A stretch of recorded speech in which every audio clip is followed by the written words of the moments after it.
Six Gun Productions. New media, new rules.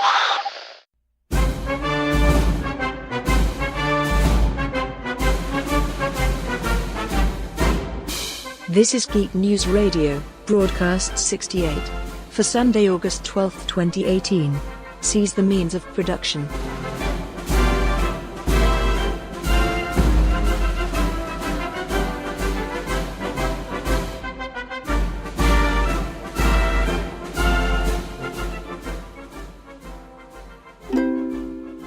You're listening to Geek News Radio, episode 68, and I've got a uke.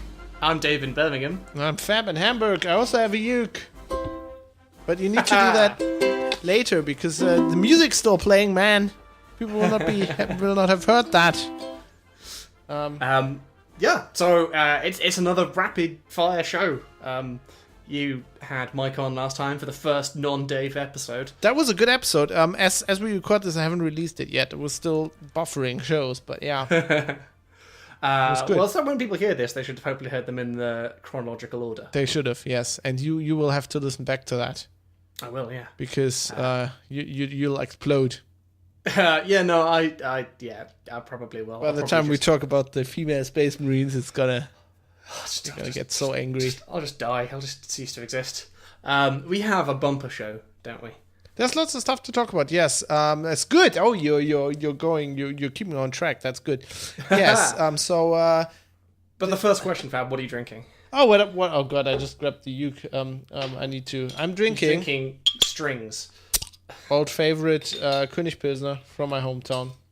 Love it. Kopi. Excellent. I have approximately half a pint of rosé because oh my God, because it's warm. It's warm and there's lots of work to do. Generally, there is lots of work to do. Yes. So we're gonna talk about that work, my work, your work. We're gonna talk about Kill Team. Yep. You've been killing the teams. Yep. And yes, I want to talk about Object in Space, which is a game I've played a bit. And other stuff. Indeed. Some news. And there's some other gubbins as Music shit. Yes. You have been a traitor, much like I was a traitor on various other podcasts. You did a thing today. Yes, I was asked last week by Dan, people will remember him, Linux Outlaws, Dan, to be on Floss Weekly. Turns out Randall had looked for something and they wanted to do a retrospective of Linux Outlaws, and so we did. It was quite cool, really nice, so people can go over to twit.tv, and I'll put a link in the show notes. It was fun. We got to play, this was actually Randall's idea. We played the intro and pretended it was like Linux Outlaws 371. Oh, that's good. That was fun. Yeah, it was good. I'm as people might know, one of the reasons I do this shit is Twit. I started listening to podcasts, and the second one I came across was Security Now. This must have been in 2005 when that show was just starting. That is a long, long time ago. Yeah, and then I got onto the rest of Twit, and I always liked their quality. So I was honored to finally be on a Twitch show. That was one of my dreams. You could say it was on my bucket list. So that's great. That's cool. Yeah. I'd kind of I'd never really listened to Twit. I have no idea why. It's just one of those things. I always felt like I got enough Linux from Linux Outlaws. Yes, and it would have annoyed you. Like the actual Twit, like This Week in Tech, would annoy you to no end. Why? They seem happy. Actually, that's exactly probably what would annoy me. And they're not inherently not progressive. Oh. And the guys that are progressive are just dumb. Oh. So I always I actually stopped listening to Twit, the actual This Week in Tech, when they stopped having John C. Dvorak on. Because he was I just dig that guy. He's great. Like he's my kind of guy. You could say he's old and crotchety and doesn't like things changing. So just like me. And I really liked him. And I stopped actually listening to Security Now regularly a long time ago. Basically, when I started writing about security, because it would just be like, I mean, their shows once weekly, right? So I would So at best, it's like just breaking news, but at worst, it's a week-old news that you've written about. And never really that breaking news because it's a podcast, right? I would have written about that same story on the morning because I'm 6 hours ahead as well. So yeah. Yep. So I just couldn't stand that anymore. Even though I still like the show, I like Steve. Steve's cool. Yeah. Cool guy. There's certainly something like there's only so much like you can like the presentation of stuff for it to not be boring when you hear the same content again. It's kind of one of the reasons why I utterly burnt out on video game podcasts. Well, because generally, the hot take kind of hype cycle stuff is only so interesting and like, that kind of combination of like, you can really like the person, but like,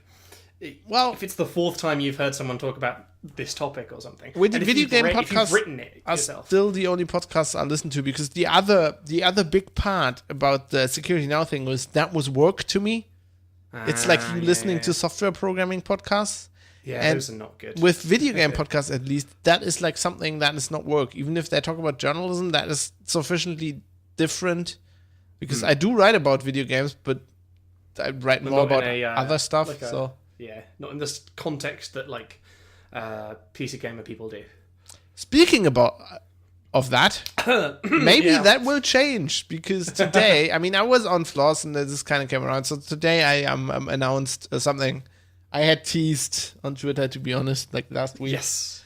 Yeah, you were like, big news is coming. Something I had told you off the record as well. Yeah, you told me. Some other people. I have been working on this for quite a while. I am leaving Heise at the end of the year, and I'm going freelance, which is very scary, but also massively exciting. So if people are listening to this, and if you run a publication or you need a writer who can write about security, open source, Linux, games, whatever, in German or in English, I'm your man.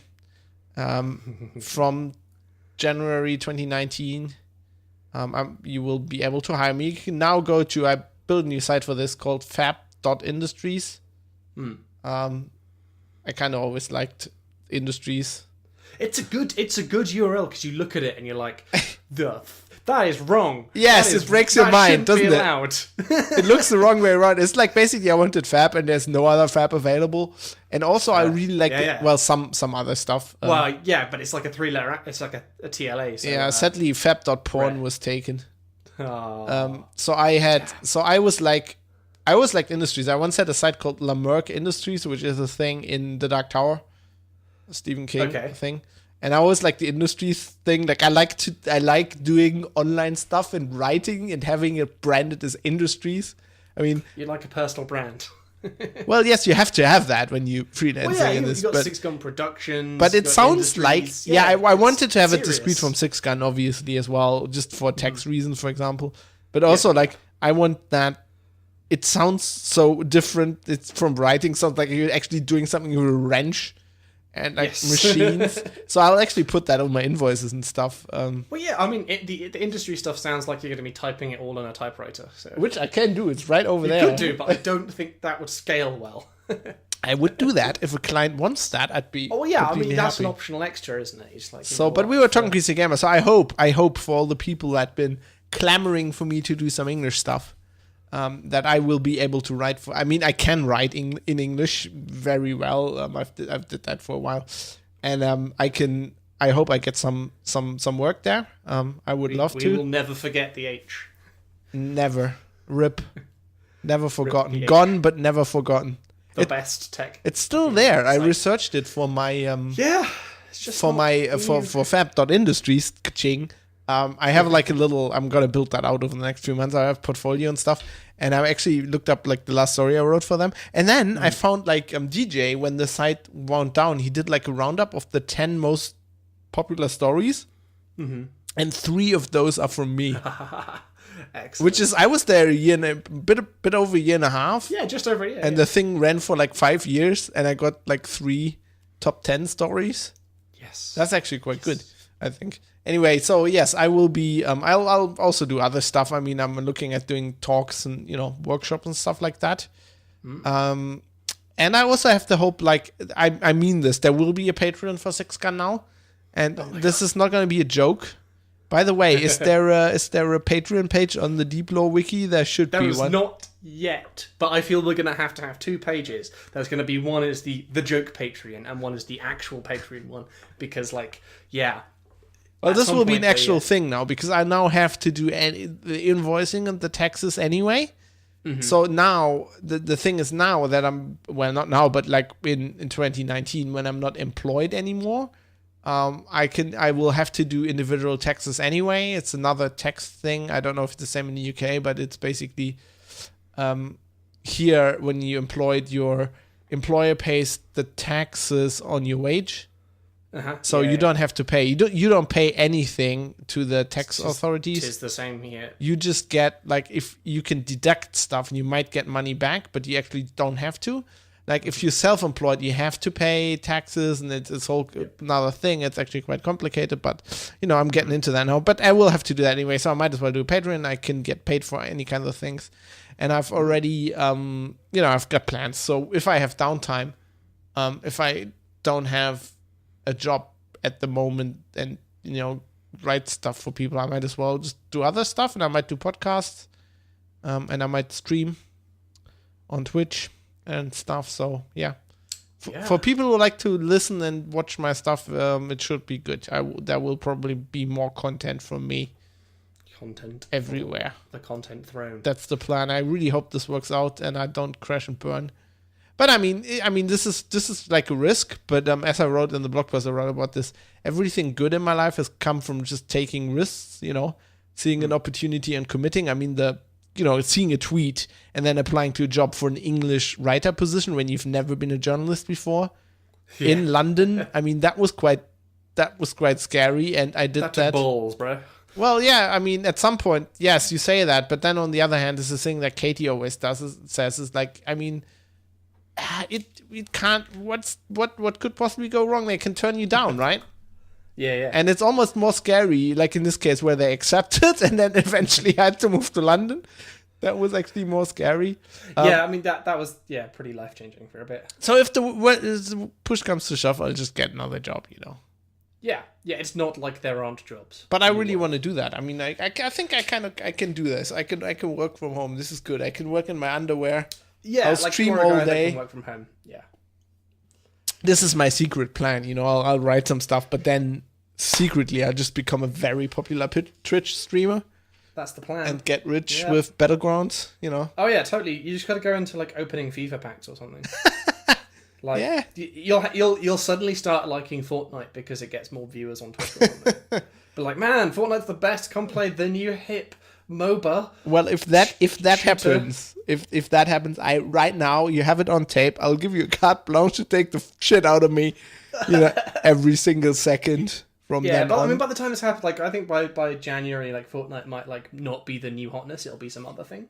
But I really hope PUBG keeps going. I really like it. I think PUBG has like the kind of follower base that Dota has, and that there are bigger numerical games, but like the fan base aren't going anywhere. I think they're more hardcore fans. They probably it'll have less overall, but like I feel like Fortnite players are players that a lot of them just play because it's free, and if the next free thing comes along, they just play that. Yeah, there's not like the 1,000-hour buy-in of like ridiculously complicated games. Yeah, and also people who buy a game, they'll stick to it, even if that it's is true. 20 There's euros. the sunk cost fallacy about it. So I had actually this question on a stream I was doing. I have a new Twitch channel, by the way. It's called Foxtrot Alpha Bravo. Fab. Phonetic alphabet. Boom. Fab. I thought I'd differentiate that a bit from Six Gun because I'm going to do some private stuff on there as well. But like, I had actually, I did some streams of PUBG, and I had a question for you. Somebody wanted to know if you have played Fortnite now, and I said I'm going to ask you on the show. I have not, no. I have installed it. I installed it on the previous to the... It's weird not doing a podcast. I've installed it, but basically crunch happened, and then it happened for longer than I thought it would happen for. So let's talk about crunch then. Oh man, so So you're Char now, right? Yeah, I have friends who work in like video game software, and I was like, yeah, video games are bad because there's crunch and like there are deadlines set by publishers, and I was like, yeah, that's pretty bad, but like, how bad can it possibly be? And it's bad, Fab. It's really bad. It's like you ride your bike into work thinking, man, today'll be a lovely normal day, and then someone's like, oh no, crunch mode's now happening, and I have to decide when to leave. Because like either I leave now while it's like still light outside and I can ride home because I don't have lights for my bicycle yet because it's the goddamn summer, or I just leave it overnight. And just sleep in the office. I mean, only one guy in the office ended up doing that, but he did do it on more than one occasion, and like it is. Yeah, if you go down that road, you can never go back. Yeah, that's the thing. Like people were going like doing work on the weekends and stuff, and like I took my kind of like socialist ideals to this and been like, no, this is, goddamn it, the weekends are my time, I'm not sleeping at work. But like the things people notice, just like people say about crunching, that like your sleep goes to shit immediately because like you just don't turn off. Like I would just come home and I'd just be like super grumpy because I'm thinking about the things I have to fix in like a couple of hours time. And your diet that sounds like me. I think I was in crunch for the last 3 years. Yeah, your diet just like goes fucking just all kinds of wrong because you go gotta like go in earlier, and that means it's like, oh man, breakfast, that's a skippable thing. And then I was like, did that today, in fact. I don't have the energy to cycle in, which is bad. Like honestly, at the point where I'm like, I'm not cycling in, is like probably a warning sign. I've never had that energy.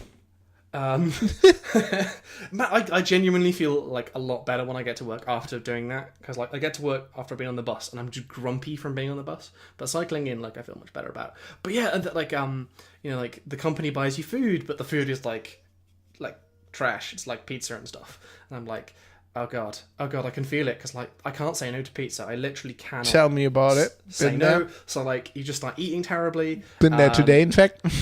And then, like, somehow magically people stock the fridges with, like, fucking Coke and Red Bull. Yep. And it's like, suddenly, caffeine happens a lot, and then you sleep even worse, and it's just like this horrible. You know what? cycle. I think being, not to detract from your crunch experience, right? Which sounds It does horrible. sound like basically the life of Fab. But it sounds like being an online journalist is being in crunch all the time. Yeah, it does, because, you have no print deadline, so, like, your deadline is all the time. Yeah. It's horrible, Fab. I think it's genuinely terrible, and I now sympathise with all the people who moan on Twitter about, like, being in crunch mode, because it's piss. Crunch Awful. must die. Also, Crunch must die. Because we Socialism now. Yeah, exactly. Yeah, I've been humming socialist songs at work, Fab. I've just been like talking about unions. It's great. But like the thing with working on like medical devices, like we're not allowed to have alcohol at work. So like video games, people can have like booze at work, to relax or like get through, and we're like, nope, strict, no, zero. I don't think I can play this on the uke, but like, stand up, all victims of oppression.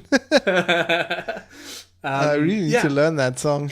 I tried to learn some stuff on the uke, but my brain's a bit frazzled, so like actually keeping things in my head it's not going well. Like I've learned 2 songs in the like last couple of days, and like I forget them by the time I wake up. Yeah, I did. Yeah. I've been there. I've tried to learn Pancho and Lefty 3 times over, which the uke chords are actually quite easy. But like I keep forgetting it. Yeah, it's not good. I'd quite like it to go back to normal. And the only thing I can do these days is PUBG, because shooting people is just muscle memory. I mean, as the army proves, like you can be really dumb and you can still do that. Like anybody can do that. So like I've not played Fortnite because basically, like I just don't have the brain power, and other things in life have to happen as well. Like washing clothes and buying food, because like those things don't do themselves. So by the way, Jonathan, while we were talking, Jonathan, a friend of the show, replied while we were talking on Twitter to my announcement with, so where's the Patreon? Well, coming January 1st. Yeah. Launching January 1st, 2019. It's the your, Six Gun Patreon. New... Seize the means of production. Yeah, totes. So Crunch is just bad, man. Crunch is bad. But while it's been happening, I've something I can do without thinking is like painting Kill Team terrain, because that is super low effort. Any potato can do it. Any potato can do it, 'cause it's just spray paint on stuff and then wash Even it Donald Trump could paint. Honestly, he could paint this terrain. It'll be all orange. I have I put up some blog posts about my plan for 40k terrain. Oh, I haven't seen Kill that. Team. I need to. Yeah, so basically, I've done 2 posts. One was the planning phase, and one was like the first thing. What's that website again? It's davidmn.org, and it's served over HTTPS. Unlike my website. Although, I gotta say, fab.industries, right? Yeah. Is completely static. So, but a man in the middle could inject JavaScript, and no one would ever know. Except there is no JavaScript on the site, so you would know. If you served, like, the only thing is embeds from YouTube and stuff. Yeah, but like, if someone's coming to the site for the first time, they don't know that. Yes. Like someone could inject a crypto miner. Anyway, you don't like HTTPS. I like it. It's not like I don't like it. I actually, one of the things I plan to do when I have more time for this kind of stuff is move Six Gun over. It's on the honestly, that's like the only thing you need. It's just I'm going to move all over, but that's the first thing I'm going to do.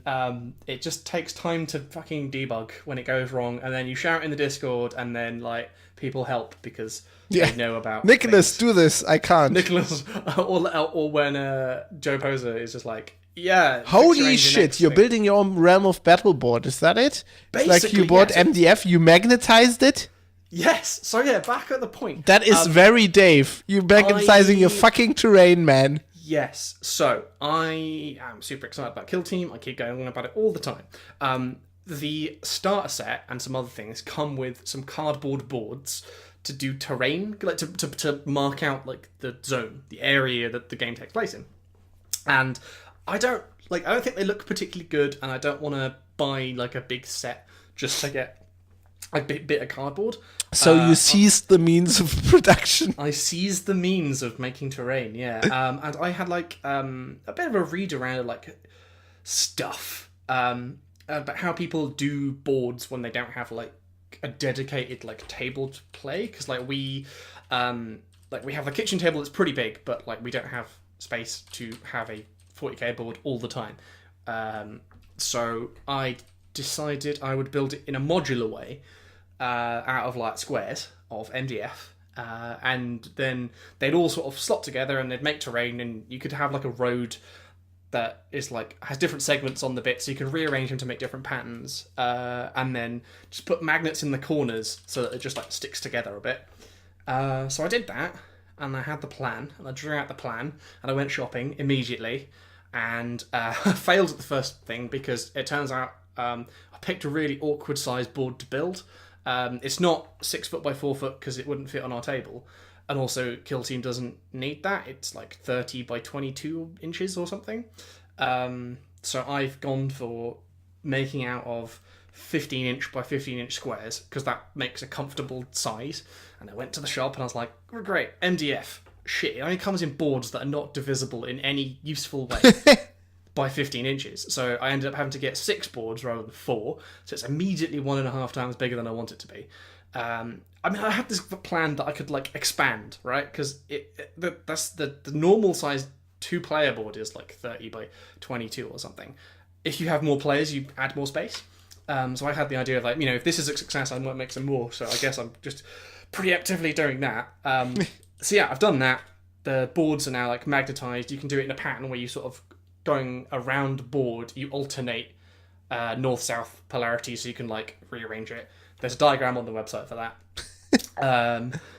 And then so the next step is adding texture to it. So this is the kind of thing that like was annoying me about the board you buy is that it's got like all the printed kind of floor and stuff on it, with like the roads and stuff, but it's all just flat, and like that feels like a little bit like not what I want. So I'm going to be adding texture with like plaster filler, kind of, like poly filler kind of thing, and stippling it with a big old brush to give it texture, and then somehow giving it more texture around the roads, because the ultimate theme of the board is of course going to be really complicated, in that I kind of want to make something that sort of evokes the forest moon of Endor, because is it gonna have Ewoks?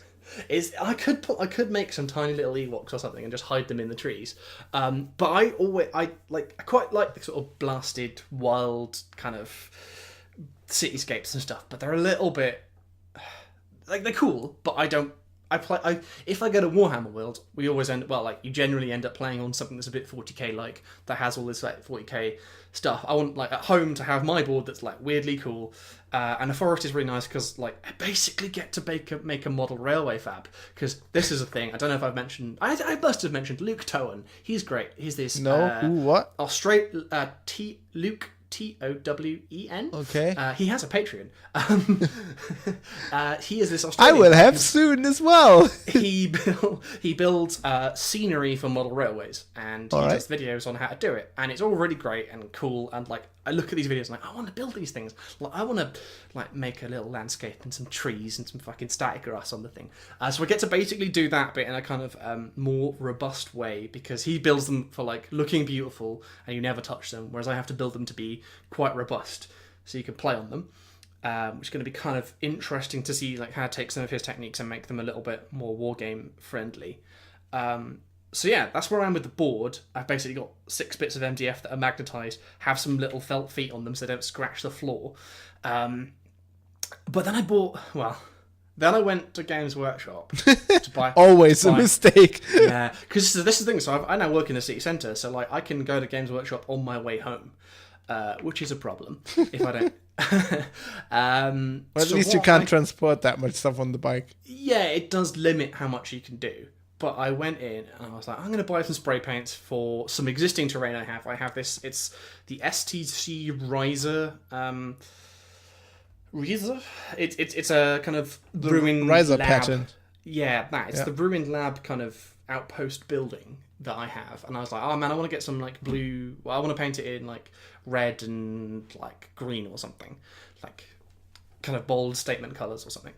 And then I was like, I'll get those spray paints, that's fine. And then I saw that they had the new Kill Team terrain. So as part of Kill Team, they've redone all their city terrain. They used to have these old kits that were quite good, fair play to them, but they were like 10 years old. I remember them from a very long time ago. So they've redone all the terrain, and there's 4 boxes. There's just like some generic ruins, which I bought, which is like 1, 2, 3, 4 bits of terrain. And then they've got some much bigger ones, which I think you'd really like. They've got like an administratum building, which is just like huge, and it's like multi-tiered, which is why it's good for stuff like Kill Team, in that like you can do like multi-story buildings to like give it verticality, if you want to be like a video games journalist. They've done like an ecclesiasty building, so it's got like big statues of religious lads. And then there's some other ridiculously big, like, 60-pound kit that has, like, even more statues of, like, knights and shit. And it's really cool. So I bought the small kit and then the Munitorium building. And I built the first kit. And it just goes together really, really nicely. They've done a really good job of giving you really good pieces to, like, assemble into this kind of 40k ruined thing. As well as making it really customizable. Basically, it comes in pillars and walls, and they are essentially entirely interchangeable. You can do whatever you want with them. The design is such that you can make right angles, you can make not right angles if you want to be so bold. You can like keep adding until it's just huge, which is really, really cool. And I like it. And you can stack them to make multi-story buildings, and it's really, really cool. And I'm going to kind of give them, I'm going with the kind of Duncan, was it Duncan? I think it was Duncan. Yeah, Duncan did a video. Truth in codes. Duncan? He did indeed.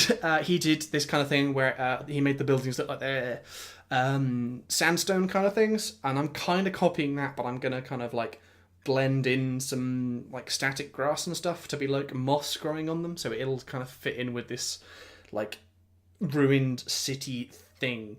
So ruined outpost is what I'm going for. I'm going for like there's like a bit of a story that I'm kind of half-assed fudged to kind of incorporate other people's armies who I want to play with. That like there was like a forest moon that the Empire kind of like turned up, the Imperium, not the Empire, this is 40k, turned up and were like, oh man, we're gonna take this place over and we're gonna build an outpost, but it like turned out to be like a death world because like there are Ewoks or some bollocks, and it didn't go well, so it got all of the Imperial buildings got wrecked, and then the Adeptus Mechanicus come along and like, oh, we can do it better, we're great, we're robots, and they build like their more Adeptus Mechanicus looking buildings like the Riser pattern stuff. But then there was like a Gene Stealer uprising. Riser pattern always makes you think of Star Trek Next Generation, where that's like the leisure planet. It makes me think of Rinsler from the new Tron. Ah, right, yeah. So I always doubt it when I'm saying it. So yeah, the idea is that those guys will like have had like an uprising, which will have wrecked the AdMech buildings, and then that's going to be like the kind of story for like Tom's like got some Adeptus, the Gene Stealer cult lads. So that's kind of where I am with it, and it's really easy because you basically spray paint them and then you just whack on fucking loads and loads of wash, and then you put some metal bits on it, and then they're done. And that is something I can do while my brain's fried. Nice. That sounds really, really cool. Sounds all really cool. And also, like while I was there, they had the fabled painting handles in stock, so I bought another 2. So I now have 3 painting handles. You mean the butt plug? Exactly. Yeah, I've got 3 of them. So I've got more butt plugs than assholes. Yeah, don't know what to do with them. So yeah, I need to find more assholes. Luckily, they're everywhere. Everyone's got one. So yeah, that's kind of what I've been doing rather than playing Fortnite, because I can do it. I can do this while like watching TV or something. No, I understand that. You don't need to I really want to play Fortnite because I really. You don't need to excuse that to me. I really want to enjoy it for the listeners, But I want to come back and say it was great. Yeah, that's a review upcoming. There will be a review of that. By the way, while you were talking about this, I got a picture of Lennon and colored it red.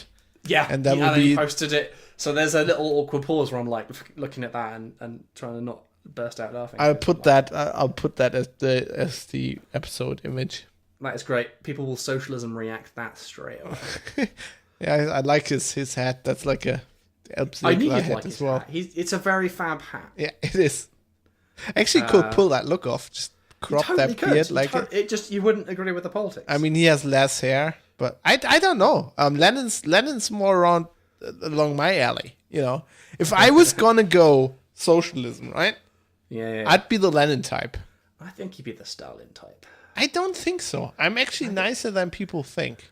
And Lenin was a lot more ruthless than people think. I mean, he was like, if he hadn't gotten that stroke, Stalin was obviously worse. But like Lenin set all this shit up. It's not Stalin who created that police state. The party and all that. Lenin actually did that, and Stalin he built it out massively. True. But he was a tough bastard. Anyway, where were we? I don't know how these topics go, but let's talk about... Fab, what on earth is objects in space? Before we do that, let's talk about Hulkov. Oh yeah, this is a guy who's going to be at the Samberton Open. Yes, so the show you weren't on, last show I did with Mike, he was going through the run-up that we're going to watch at Summit Nowhere, because we're going to talk about this. This is, by the way, will be... There probably won't be a show in 2 or 3 weeks because we're going to Summit Nowhere. I'm going there on the bike. After that, I'll be wrecked, Yeah, you got to go quite far. It'll be like 2,000 kilometers on the bike plus 3-4 days metal festival, whatever.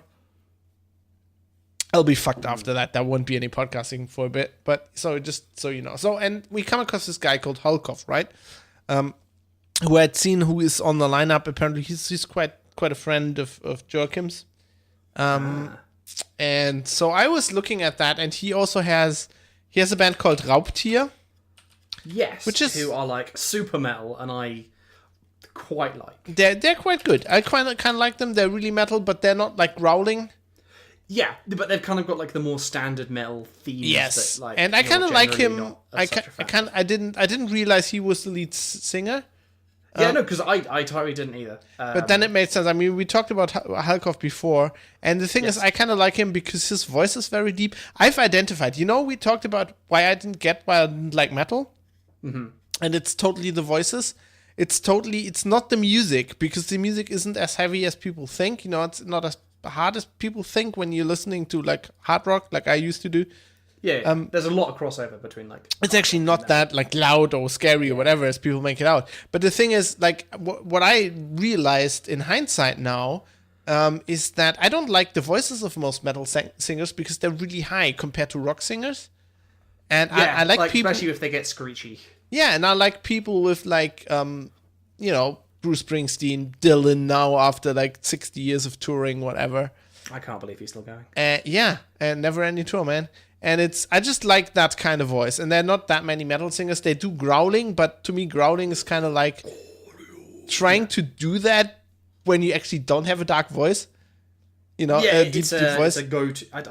I mean, it's still a technically difficult thing to do, but it's like the go-to thing to make it more metal. I feel like my when I listen to that for a while, my throat goes like I'm getting a cold. Like I really, really like it. Anyway, as a teenager, like I was like the kind of I don't like growling. All my friends like growly music. I like clean vocals, so I like Dragon Force. So we were talking, and now I'm just like, nah, fuck it, everything.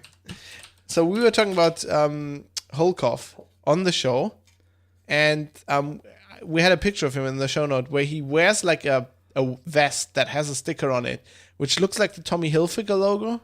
It does, but, yeah. I think we talked about that. Yeah, but it actually says like Taliban Hill Fighter, and I was like, this guy's a badass. So Mike is talking about him, like, and his metal, and he's like, this is kind of hard and stuff and whatever. And I'm like looking, I'm on Google image search looking Hulkov pictures, right? And I look at pictures of him, and he has like this long hair.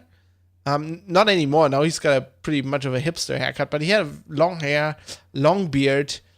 He looks like a guy from Sons of Anarchy, to be honest. Yeah, he looks like a Viking by way of a motorcycle. Well, band. I was like, while Mike was going on, band. I was like, because there are lots of pictures of him with like trucker caps, like John Deere trucker caps, whatever. there are. And I'm like, this guy looks like a hillbilly. He could be in a country band as well. Like, I'm saying that on the show, right? And then next day, I'm at work, I'm listening to Hulkov, I'm listening to Rob T, I'm listening to some of the stuff to get into the groove, right, for Seven No More. And then Spotify recommends to me a band called the Bourbon Boys. Which is like the most fab band name ever. And it is Hulkov. He has another project, and it's outlaw, like rebel fucking hillbilly country. Yeah, and they're called the Bourbon Boys. And he is singing, and he fakes like this American hillbilly accent. Yes, and it's amazing. They sing about it's the most fab band there is. And going out the creek. I'm proud to be an outlaw, like Diesel and shit. He's got a song. This is great, right? The song's called the Remington Magnum Express, and the chorus goes, "You say your prayers, and I say God bless the Remington Magnum Express." So great. I'm just like, I fucking hate this. It's not your music at all. No, I love it. Totally. I'm gonna love this guy. I started listening to Hulkov as well, like his solo stuff, and I really like that too. There's an album. There's a song where Joachim sings with him. Yeah, he's credited as Jocker, I think. Jocker Broden. It's oh god, I like this Hulkov guy. He seems a difficult, like he seems kind of like badass. I don't know if that Bourbon Boy stuff is completely like he's taking the piss a bit. I think he is. He must be. Like, but he is like literally living in. If you read about him, he's like living in the woods, and he does like the whole compound bow shooting stuff. Yes. So he has this hilarious song. Who is this about like shooting his bow? And he's like, I listen to Ted Nugent when I shoot my compound bow. And he's like, I shot a deer and now it's lying in the bedroom and my wife kind of doesn't like that, so I can't shoot my bow anymore. Compound bows are a very, very, very redneck thing. You either get like some amazing competition shooters from like South Korea, or you have ultra redneck guys who use it to go hunting because it's much easier to hold a compound bow because of physics. It's super redneck, and he has the kind of the vibe of there's this guy called Vars Vickerson who was the crazy Norwegian guy who did all of the church burning stuff back in the 90s with the Norwegian black metal scene. He's generally an unpleasant dude, Vars Vickerson. People don't like him because he's gone a smidgen. He went to prison and he's a bit of a problem. Sounds great. He's not great. So he gives me that vibe of like, this is a metal dude who is very scary who wouldn't want to piss off. I think he's probably quite cool in person. I mean, that's the thing. It's probably like a bit of an act. Did you know? I just found out during the show. Another thing I just found out. You know who used to play in Raubtier? I don't. Tobbe. Someone. Oh, really? Yeah. Ah. He used to play It's guitar. all very incestuous. Well, I think they're all from Falloon. I think. Yeah, a lot of people are from Falloon and they're all in Sabaton-esque bands. There's this band called Follow the Cypher who are hyper-derivative, and you'd hate them, but I really like them. And they are also from Falloon as well. So Yeah, I it think- seems to be like a hotbed of metal. I think Khalkov is from around. I don't think he's from Falloon. he's probably from like the woods near Falloon. Yeah, he's from the. He's just like, oh, he's the tree man. Yeah, He's the Sasquatch of metal. I like him. I'm becoming a fan. That outlaw country. Oh my god! If he goes on tour with that, I might drive. Oh man, you'll just follow him. You'll be like his first like groupie. Yeah. Speaking of that, Yeah. so Wacken's just over, right? So I'm Yeah. on the show with Mike, where he says people, you have to be at Wacken at least once in your lifetime, and he's never been, right? And like the next day, or whatever, Wacken's over, and Sabaton announced they're gonna headline Wacken 2019. Yeah. Because it's 30 years of Wacken and I guess 20 years of Sabaton. I didn't know they were around that long. Yeah, they were 95. Yeah. Were they 95? They were knocking around for good luck. They were knocking around in the 90s, basically. Okay, Wikipedia says 1999, but they're probably... Yeah, that's 20 years, yeah. Yeah. So they'll be headlining Wacken last year, and I bought a ticket. Turns out you can only buy one ticket for all the time. I thought I'd go there just on the day Sabaton's playing. Yeah. But you can just play... You just can buy a ticket for all of it. It's like you buy a ticket for the festival and that's it. So it's really expensive, but I did it, so I'll be going there. And you can review that, please. It's a lot more festival-y than the open air because it's a lot bigger. yeah, but you have to be at Wacken. One day I'll go, but like 2019 maybe not. Well, given I'm Brexit, I want that to like sort itself out before I commit to another holiday in Europe planned. if I'm lucky, we'll have our bus by then, and I can just sleep in the bus. Metal bus to Wacken, yeah, must be so good. This will paint it in Sabaton colours, and I'll be free. Yeah, this is not a bad idea. Airbrush a Sabaton logo on the side. Swedish. I actually asked Katie if I can put a Sabaton logo on the back. She didn't like that. Actually, I be freelancing. I don't even need to take time off. I can just go. Just expense the bus, Fab. Just expense the whole Wacken trip. I'll write about it. Like I'll write on Metal Hammer. I'll go to Metal Hammer. It's like, do you would like a story? You don't have to pay me. It's expensive. Yeah, I just need this for tax reasons. Yes, just publish it somewhere in the back page. That'd be good. You should do that. This will be fun. So I thought I have to do this, right? I'll ask Katie, but she's like, oh, it's too expensive. I'm not gonna do that. And I'm like, I just have to do this. I was complaining.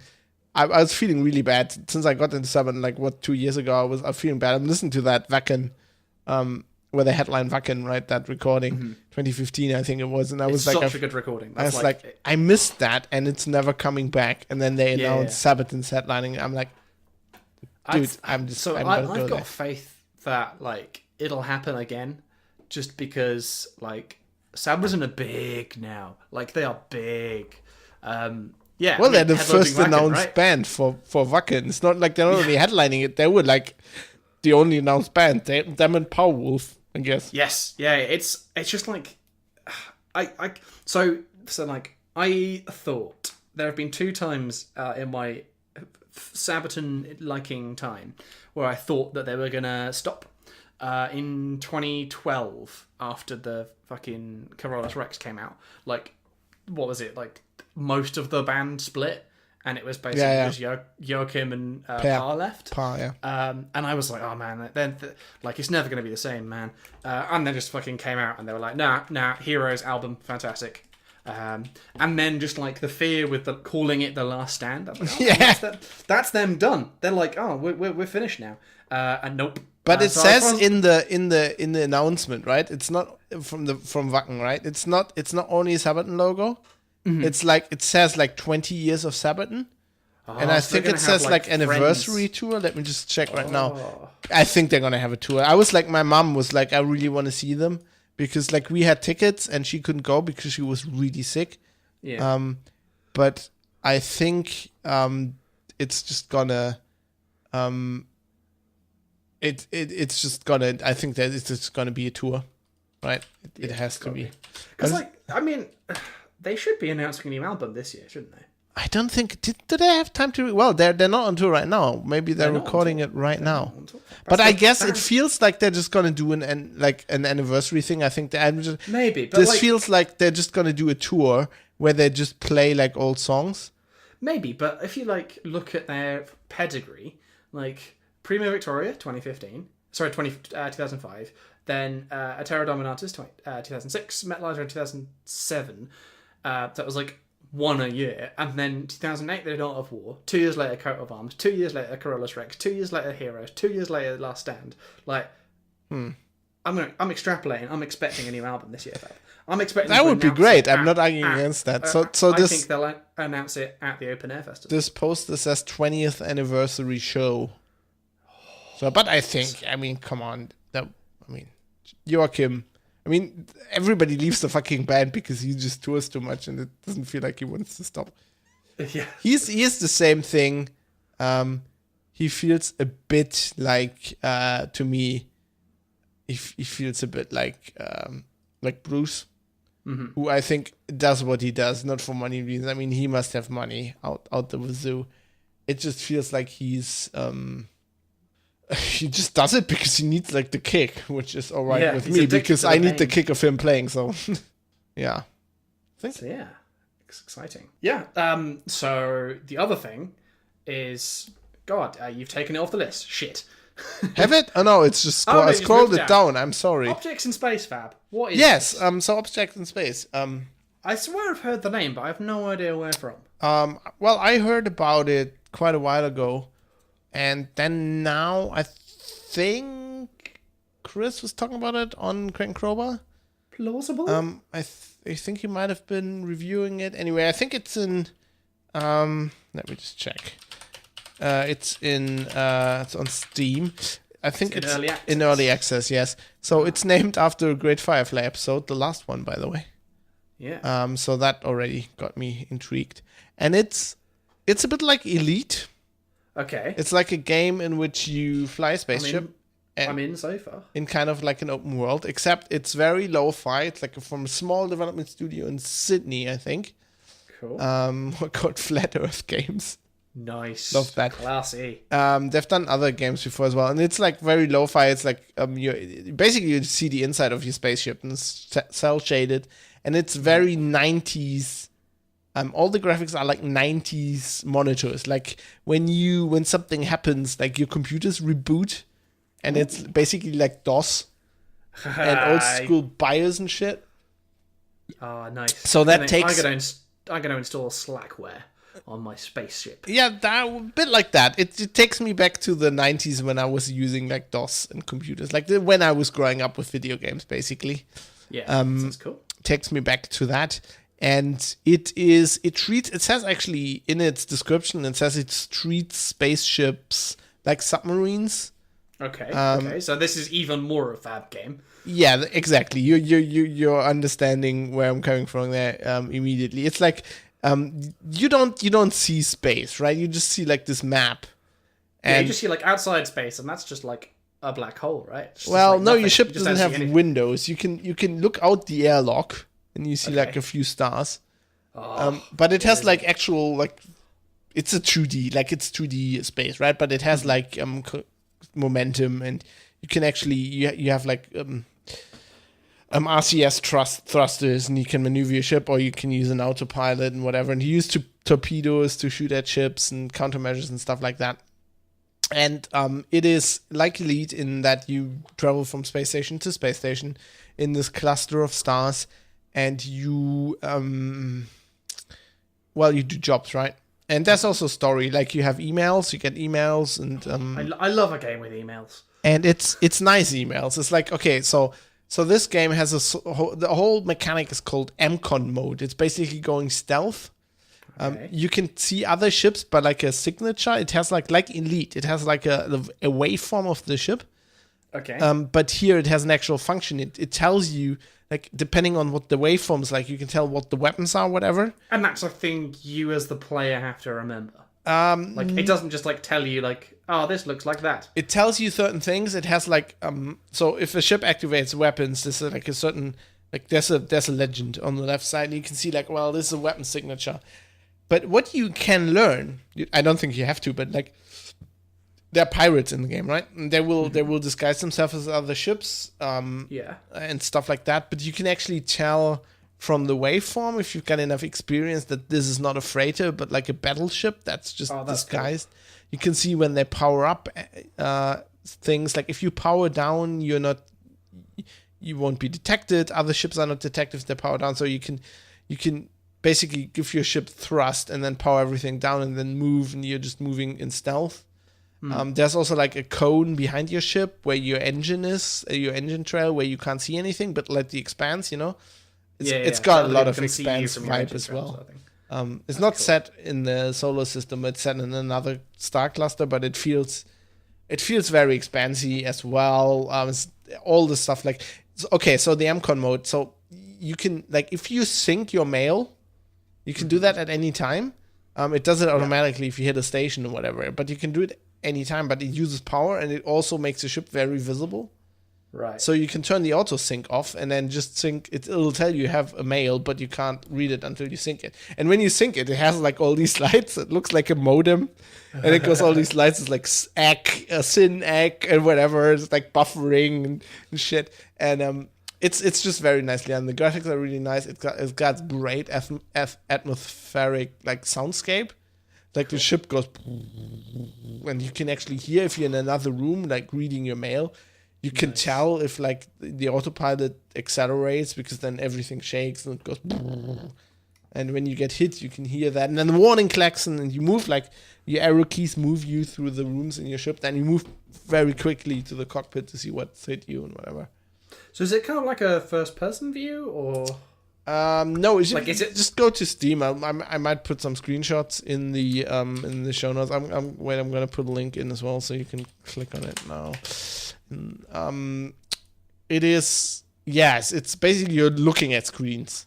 And when you're in the space station, there's people you can click on that you can talk to, but like they don't talk. Talk is like text kind of. You got a PDA, and it kind of translates it or whatever. It's like it's on the PDA, and then you can you can buy new ships, you can buy upgrades, and it's very lo-fi. It's all like cel shade. It looks like a game from the 90s. So some stuff's modern, like the effects are quite modern, but I just love the vibe of it. It's really great, and it's like you can take contracts, and certain employers won't employ you until you get a license with them or whatever. And then when your ship gets hit, you can actually repair that. It has like a virtual repair console where you have to like take the screws out and then take the panel off and then put the right module in. You hopefully have that in storage and pull the old one out. And oh, that's cool. It's very cool, and so you can pause it, but it's real time, and so all the story will happen through emails and stuff like that, and you can read the emails while you're going somewhere, because that'll just take a while. It's a bit like Elite in that way as well, and you're just pottering around. So space feels big. it feels bigger than in Elite actually, because Does it feel bigger than Subnautica?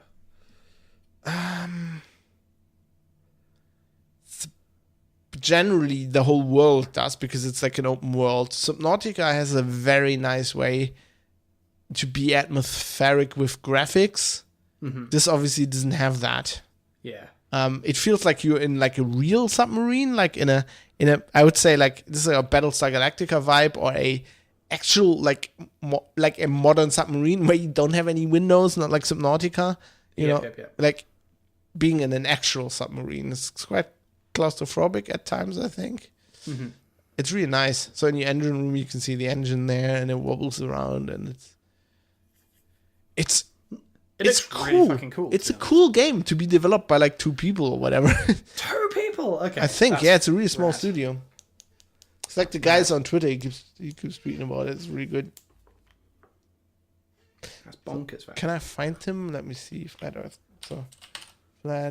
Earth Games. So they're on Twitter. FSFE Games. The guy is called Lay. His Twitter handle is Lay for Mayor. He's well worth a follow if you're interested in game design. I'll put a link in as well. Lee? Is that Lee? Pronounce that Lee. I think that's Lee. Yeah. Yeah. In English names. Yeah, that's Lee. Lee. Yeah, Lee for Mayor is his Twitter handle, and he tweets funny stuff as well.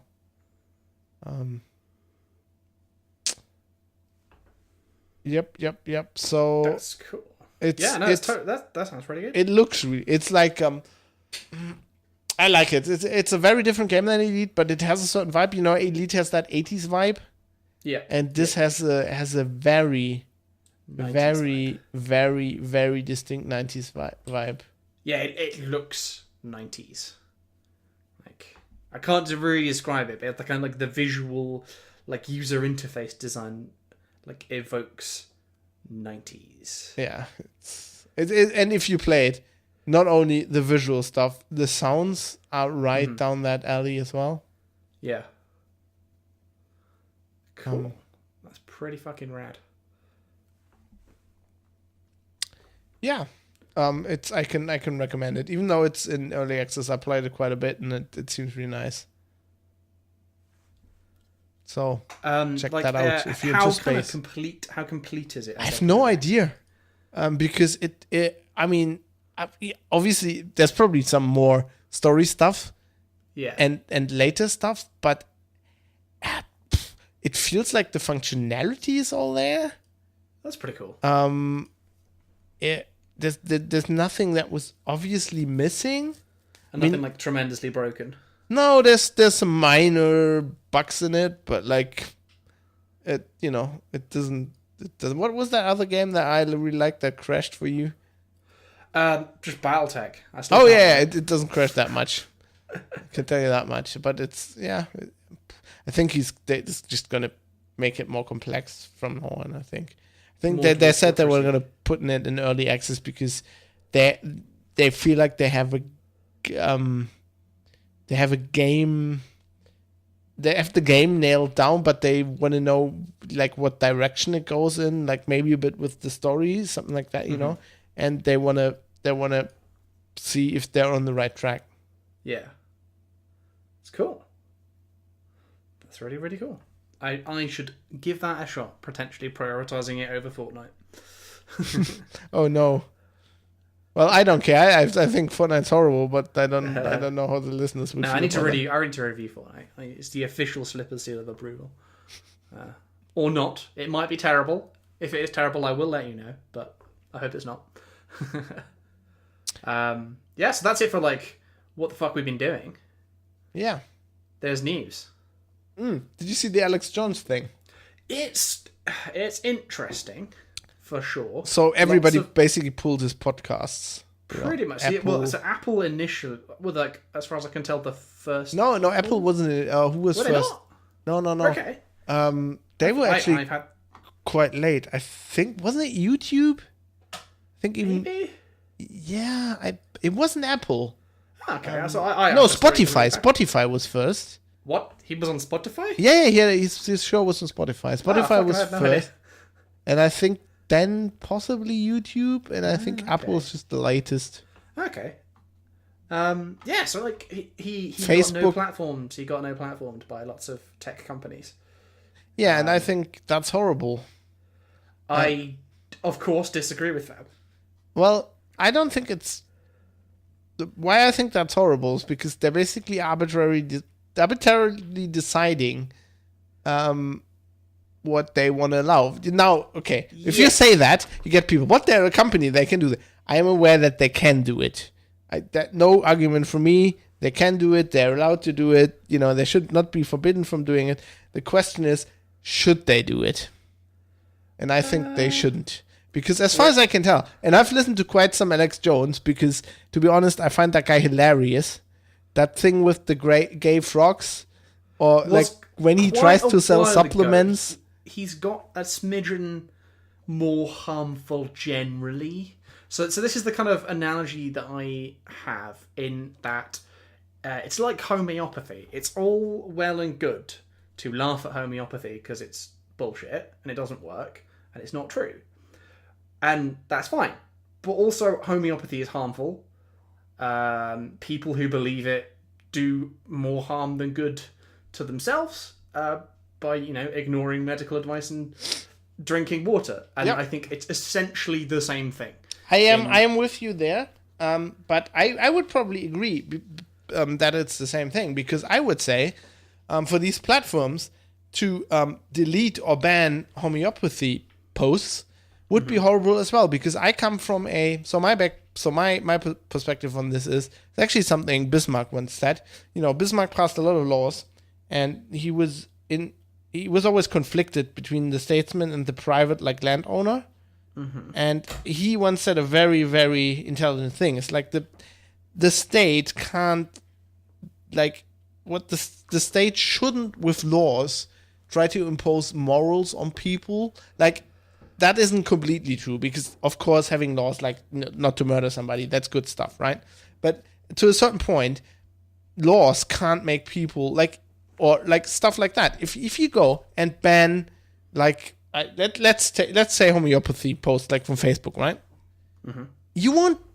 That won't help these people who believe in these things, because they just go somewhere else. If they want to believe in this thing, they will, and it's not up to Apple or Facebook or Spotify, whoever, to make that decision that they believe in things that they shouldn't, and that you are taking the content away. Aside from that being morally a problem, it just doesn't work. It does not work. These people will create their own websites, and they will be in their own silos even more. As long as they're on Facebook, if Facebook was doing things like I should think they should, Facebook should confront them with other stuff, stuff that doesn't fit their worldview. That would be good. Except that would never happen, because that would be contrary to their business model. Yeah, of course. I'm totally true with you, but just banning this stuff doesn't help. These banning it may have some effect on stopping it spreading. So yeah, you're right. People who love Alex Jones and buy his nutrition supplements and conveniently forget that he admitted in court that it's all a character, those people are still going to find him. They're still going to do all their bullshit. But it not appearing on Facebook will mean there's a whole other audience of people who only consume it through Facebook, who have no idea who he is. But who? Yeah, sorry. So it prevents the spread of a fairly problematic thing of just a guy who does not cause. But who is Facebook? Who the fuck is Facebook? Who is anyone? Who is anybody to arbitrarily decide that this stuff does harm? Do they have a federal judge on? No, but they have their own platform and their own morals. Yes, but they don't have morals, Dave. You're the communist. They're a company. They don't have morals. They have their own corporate morals. They're not human morals. There is no such thing as corporate morals. The only moral a company has is to generate income. They're just doing this. They're just doing it because it's a political move and they're pandering to certain people. That's why they do it, not because they have morals. Well, They don't have morals. A company doesn't have morals. They have a set of morals. No, they don't. They have standards of those people, right? They have terms of service which are designed to maximize their income and to minimize litigation they get, or like stuff from the state. So okay, let's change this a bit. Let's go at another angle. Facebook, in Germany, it takes off Nazi stuff, right? There we go. Because they're required to do that by law. Yeah. But that is not Facebook's decision. Germany has a federal court, and this federal court has decided that the laws in Germany are such that social networks can't allow that, and then they have to do this. I might not agree with this law, and I don't. I think it's stupid to go, oh well, you can't show a swastika. Yeah, that's gonna prevent people becoming Nazis because now the symbol is outlawed. Yeah, that works. Anyway, I don't think that's good. I think that's a good law, but it is a law in a country where I live, and I respect our constitution. I respect our democracy, and I respect that we have passed that law. So the German federal court, in this case, is the moral authority that decides this. It should not be up to Facebook to decide this. I think it is a very dodgy ground to argue that because something is law, it is moral. No, that I don't mean that, but this isn't just a law. That is just what you said. No, you said no. arbiters of this is not an arbitrary law that was passed by an administration and was on the books. This is a law that, this is in the Constitution. There have been years, decades of battles in the federal court about this law, and it's been very well thought through from all angles. It's not like a law Merkel just passed. I mean, you have to differentiate between that as well. And yes, that is like in our democracy, like in the German one, which is obviously different from the UK. Yes, the state has the moral authority here. The state is supposed to pass laws that are morally just. I happen to think that this law is stupid, but I recognize that. I just don't want Facebook to decide that. Who the fuck are Facebook? Who the fuck is Mark Zuckerberg or fucking whatever Tim Cook? I mean, I guess I'm never going to convince you because you immediately said that me saying well, they're Facebook so they can decide what Facebook do on Facebook. I there is no other argument. Okay, yeah, they get to decide what they do because they are the people that do what they do. They also obey other laws. You're right there, but unless in a jurisdiction, let's say Germany was to say, okay, we will pass free speech laws for social networks, or let's say the EU was to do that, then Facebook would have to abide by them, or they would have to leave the market. It's like the GDPR. That is a thing to do. That's a law that's argued by with moral arguments as well. They're basically saying that data protection is a right that you have as a person, and that a company must abide by this. I just don't. Yeah. So yeah, it's. And I don't think Alex Jones is that bad, to be honest. I don't think he is as bad as Tommy. I entirely disagree with you. He is a character, and he's like, I haven't actually, like, the one thing is, okay, that I read this stuff, right? And I read the New York Times piece. I'm going to link that. That was actually quite well written. But there's like other stuff where they go, yeah, he's posted, he's hate speech. And I'm like, where? Do you have an actual example of this? Well, that's the strategy, isn't it? It's like you don't explicitly do it yourself, or if you do it quietly, but you encourage other people to do stupid things. But you're not responsible for other people, Dave. If somebody listens to this podcast and goes, well, it sounds like Fab told people to kill other people and goes shoot somebody, it's not my fucking fault. Even if I would be somewhat culpable. No, not after. If I said on this podcast, go out there and shoot people, and that would come. I would apportion some fraction of the blame to you. No, that would come before a German court. The judge would say to the guy. The judge would say to the guy, "Are you?" And the government define morals. No, it's not government define morals. We're talking about the law here. We're talking about the law. The judge would say, "Are you an idiot? You're a grown-up person. If somebody tells you to shoot somebody, why the hell would you do that?" That assumes everyone is a grown-up person and can make such decisions, right? Like, Well, yes, I better hope they're growing well-balanced up if they're person listening would to this podcast. a sensible, well-balanced person wouldn't go do that. But a person who might do that, who isn't well-balanced and is susceptible to someone But how are like they? you I telling mean, them... how the fuck would you blame me for that? Like, seriously? Because... Obviously, we have fundamental different ideas of, like, if you put that idea in someone's head, that is your fault.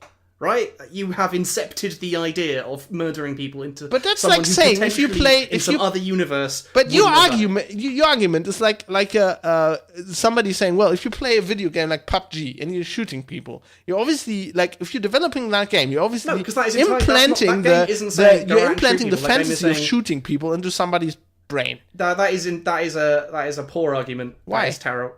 Because that is fundamentally different than you on their podcast saying go out and kill people. Why, in the real world. Why is it? Because one is play this game within the game, and the other one is do this thing in the real world as like a command. They're just like fundamentally It's like different. in a command, as if I could command. The comparison is a terrible comparison. Okay, then I'm just gonna say it is terrible. To like that is just I don't that's just like completely silly. Like you have to be like you are a person in the world if you're listening to this, and you are responsible for your own actions. And You assume that everyone is. well, they are. If they're not, then it's not their fault. Like if they Yeah, get so certified whose fault is it? mentally The person who insane, put the then it's idea not in their their fault. head. But it's not my fault either. Like So whose fault is it then? nobody's. Like why would it be somebody's fault if the guy's not responsible for his own actions?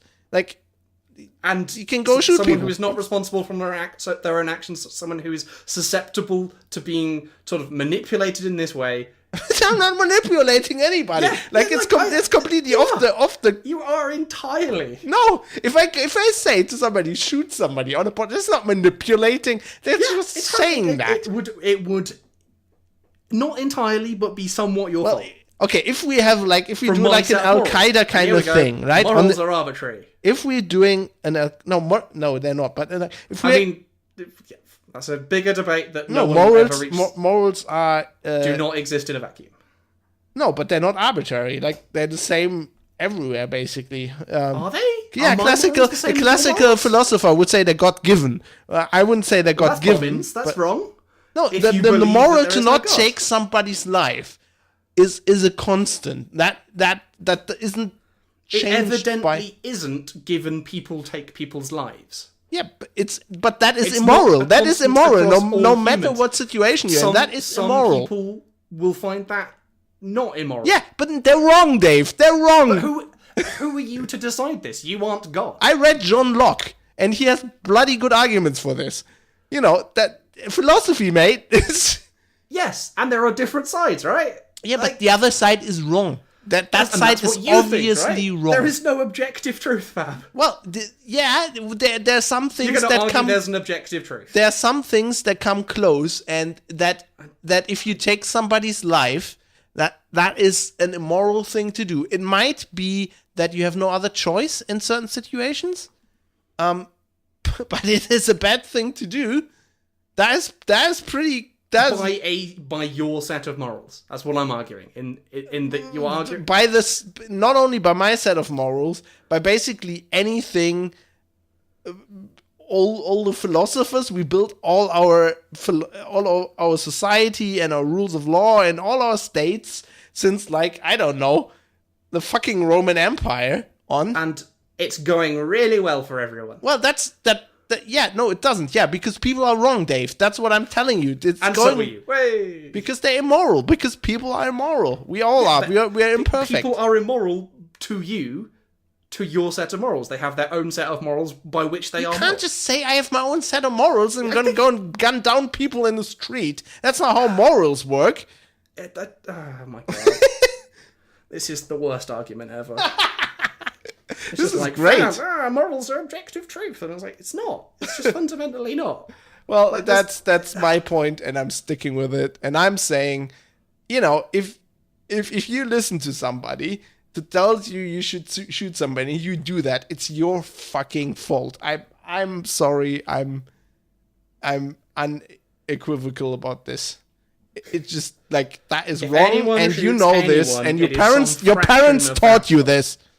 Did they though? Not everyone. Well, if they didn't, then you have horrible parents. Well, there we go, and that's how we get serial killers who have their own set Yes, of morals. I'm not saying you won't My get argument serial is killers, but wonderfully they don't consistent. have their own fucking set of morals because I mean, they're they not do. morals. They- They're wrong. They're wrong, horrible people. Oh my god! Right, I'm done with this. Let's move on to the next topic. Are you arguing that serial killers are not horrible people? Is I'm that what arguing you're that by their logic, by their set of morals, which are as valid as what I think, assuming they are another person, right? I disagree with them. Mine are different, but to say that they aren't their own set of morals is a ridiculous statement. Is what I'm saying. Well, Is that we can both sit here and say that the murderer's morals are wrong. Yes, I agree that they disagree with my set of morals, but I can't argue that the person who did the thing didn't have their own that's set kind of of morals. like saying is I take my car and I drive down like bicycle lanes and kill all the bicyclists because I have my own set of traffic rules. They're just not Well, traffic that's- rules. No, I don't think that is a false comparison again. Because, Anyway, let's talk about PUBG. yeah, PUBG. What the fuck is happening with Fix PUBG? I don't know. So Blue Balls Entertainment did like this site called fix.pubg.com. They're saying everybody told us the game is broken, so now we're fixing it. And they have like a roadmap. Okay. Roadmap looks a bit like a Star Citizen roadmap. Oh no. Doesn't Do actually they have say a? anything. Do they have like a public-facing Jira board No. like Atlassian do? Oh god, no. I don't know. I hope they'll do this. They need to do this. They need to fix. So what are like the key things they need to fix? Okay, so what do they have? Server performance, anti-cheat, client Oh performance. my god, these are broad. Matchmaking. Well, no, they have like character optimization, effect optimization, level streaming optimization, server Fix performance everything. profiling, network code, replication interleaving, implementing combined anti-cheat solution, report result notification system, legal action against cheating program developers and resellers. I like that. That's good. that's gonna get them in no trouble at all because Not at all. It's looking a bit like that fucking the flight sim DLC that like, legal action. I mean, this is a fucking South Korean company. Come on. I want to see you take the Ukrainian cheating resellers to court.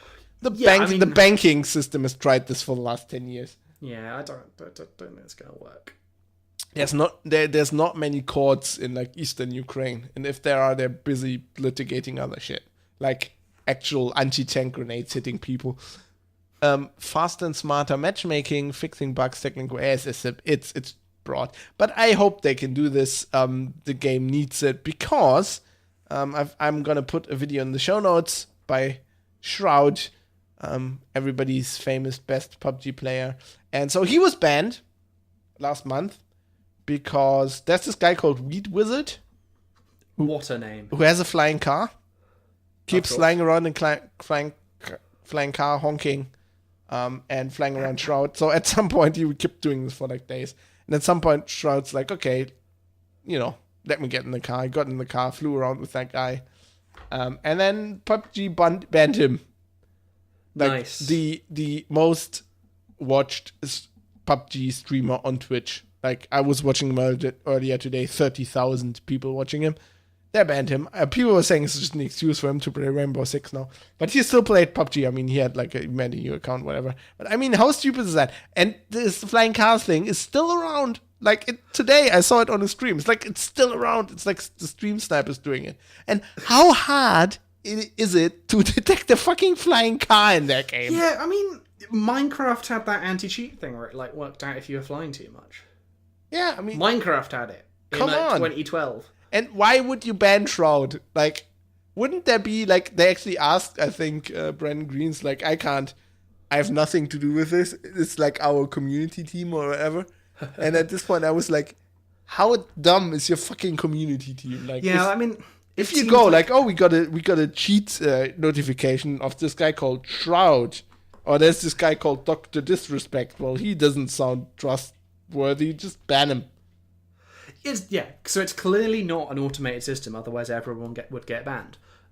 So there was human intervention there, and it just seems I think they just looked at Shroud's kill death ratio and was like, he's clearly a cheater. Probably. Although he's just the master of the K98 headshot. That's just what he is. I enjoy watching that guy. He's so good, it's fucking scary. I have this friend who complains about cheaters in PUBG all the time. And I guess, for a long time there were a lot of cheaters. Actually gotten a lot better. But, like, sometimes he just complains and it's just the guy being good. Like, you know. Yeah, like, that's the thing. Like, I think... Like, if you watch Shroud or Dog Disrespect or, like, Ponyhoff or, you know, other guys, they're just that good. Yeah, like, that's the... I think there's... People are have always been really quick to accuse people of cheating. Because, like, if you get killed by someone and you don't understand how they did it, that's cheating. But, I mean, there is a problem with cheating in games, clearly. Yeah, watch that video, then you'll see, like, there's obvious the guy, like, with aim lock. I mean, Shroud's watching, like, the replay, and you can see it. The thing that the kind of, like, documentary evidence of it all happening is, like, it proves that it happens, but then it also, like, makes everyone think that when they get killed, like, it's because of a thing, like that. So it's like, it can be a huge problem, but then just, like, players' minds want it to be an even bigger problem to explain why they're shit. Like...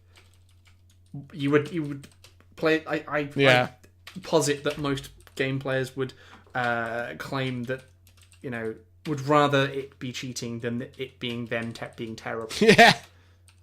Whereas I would just be like, I'm terrible. Yeah, watch my streams. I am terrible. Yeah, exactly. Like, I am terrible at this fucking game. I forget all the buttons all the time. So yeah. That's the thing. So yeah. Do they give, like, any dates for, like, when they expect any of these things to get fixed? I don't know. Go to fix.pubg. I think they just... I mean, it's no... They've been saying that they're completely reworking the game. I think that'll be like PUBG 2 or something. Then make you pay for it again. Well, I'd pay for that. I mean, I've got... Well, yeah, that's the thing. Like, it's... Such an enjoyable game to just hang around in. The amount of time you get out of it, and there's no... It is mainly Minecraft. I just play to hang out. And now I just do streams and hang out with people. That's fun as well, like in chat. And there's not a shit microtransaction thing in it. Like, well, there is. It's bad, but it's not, like, abusive. It's not like, oh, you know, progression is gated through. It's very expensive for the stuff you get, but yeah. Yeah, but that's the thing. The stuff you get is bollocks. So, like, but you know that, so it's your own. It's like it's your own fault. It's like going back to the previous topic. It's not an EA, which is the entirely thing where I disagree again in that you can construct the microtransaction systems in order to be predatory to people who do not understand. Yeah, I'm completely agree with you there. Yeah. So there we go. It would be their fault for encouraging them to spend money on it. I am right. Well, in this case, yes, because they're actually aiming to do that. Yes, okay. If you can actually prove that when I said go kill somebody, which I didn't say, by the way, don't sue me because you said it a lot. I'll get all moral philosophy on your ass. I think the judge will agree with me, but the process until there will be hell. But I think that you don't have to... It doesn't have to be intentional. You could construct a microtransaction system that was predatory without intending to. It would be more difficult. It might not work as well, but it would still result. The difference is that would be a civil suit, and I think in a civil suit, you're right. It doesn't have to be intentional. I think in a criminal suit in German law, you have to prove the intention. Basically, for it to be murder, you have to prove intention. And that'd be hard to do. Man, that is again being like, oh, well, the law says it's civil, so it's fine. The law says the thing, and therefore the law. Well, in civil court, everything's possible. Yeah. So yeah, that's that. And the other thing, which is hilarious, you got really angry at this, and I just sighed. I was just like, fuck's sake. This is just fuck's sake, but like an angry fuck's sake. Yeah, I can't even get angry. Like I am. It is such an obvious move, and it's such an obviously shit move. But I hadn't expected it from Bethesda. It too, I mean, if you look at the Bethesda games, there's about the same number of them as there are Blizzard games. And Blizzard have their own store, so why? Because Blizzard is shit and Bethesda isn't. I really like Bethesda. Some person who doesn't necessarily understand the problem, some marketing person maybe. Yeah, some fucking suit. Let's get our own store. So this is the news that Fallout 76 is not going to be on Steam. Nice that you paraphrased that, by the way. Yeah, good. Bethesda are going to be selling it in their own store, which they're going to be like launching with a desktop app. Right? That's the story. which is great because we all really like using Origin. It's really good. Actually, I Fucking Origin. don't care. So this is the thing. Like, I feel I am an atypical PC gamer. When I turn my PC on, nothing starts by default. So Steam doesn't start, Discord doesn't start, Origin doesn't start. You're just weird, man. When I want to play a game, I like just click the thing and then I like start Steam or I start Origin or whatever. So, or I start the World of Tanks launcher or something. Like, I'm not. But how do you bothered. know, in a modern Windows 10 system, how do you know after like a month that you got that installed? Because you don't have a start menu anymore, it's not there. How do you know? Because the way I use Windows is not like, oh god, there was that GNOME, was it called GNOME Go? Like, you hit the super key. And Yeah, you but you search for something, but you need to know that you have it. Well, yeah, because I know what I've installed, Fab. But I don't know. I've got so many games installed. Like, after a while, I love Fallout 76. I'll play it, right? I'll be all over it, right? And then I'll forget it for 4 weeks because something new comes along, and I've forgotten that it's but installed. I still if it's not know in Steam, I will never play it again. It will that's the- fall into the black hole that is I don't the have to Windows remember 10 every game stuff. I have installed. I just have to remember that I have Steam installed, I have Origin installed, I have... Yeah, like- but I won't remember that I have the Bethesda launcher installed because that's literally the only game that's going to be in there for a while. Apart from Fallout 77 and 78. Yeah, when that comes out 8 years later. Yeah, sure. And then maybe in 10 years, they have enough games that I care, but I don't care. Yeah. See, why am I angry? Let me explain this. I'm angry, right? I'm angry because I love Bethesda. I think they do good stuff. Like, BioWare fell off the wagon. They're shit now. Bethesda's great. I love them. I love Fallout. I was the one guy who said Fallout 76 will be fun, right? All the other Fallout fans said, no, it's gotta be shit. It will be shit. I was the fanboy, right? And now they do this crap. Why do they do this? Haven't But they learned? you'll It's not play it, worked mate. for EA. You'll play it. What? You'll install it and you'll play it. I'm not quite sure I will. I guarantee you will. This can go on the wiki. You definitely will play Fallout I 76. might play it, but the thing is, will I play it anymore? Will I remember that it exists? Dude, Yeah, I bought... No, seriously, man. I bought FIFA, right? Mm-hmm. And FIFA 18 is currently the only game I play in the Origin launcher. Mm-hmm. And I don't know. I when I installed it, I did what I always do. I did like a Steam shortcut for it. Mm-hmm. And because I own like 250 Steam games, I use like the most recent thing. That's where I see what games I'm currently playing, right? Yeah. And I did something. I don't know. I think I had like to move it from one hard drive to the other, like from the SSD to the hard drive. I don't know. That'll fuck up a Steam Link. No, I reinstalled it. And I deleted the Steam Link, and I forgot to do the Steam Link again.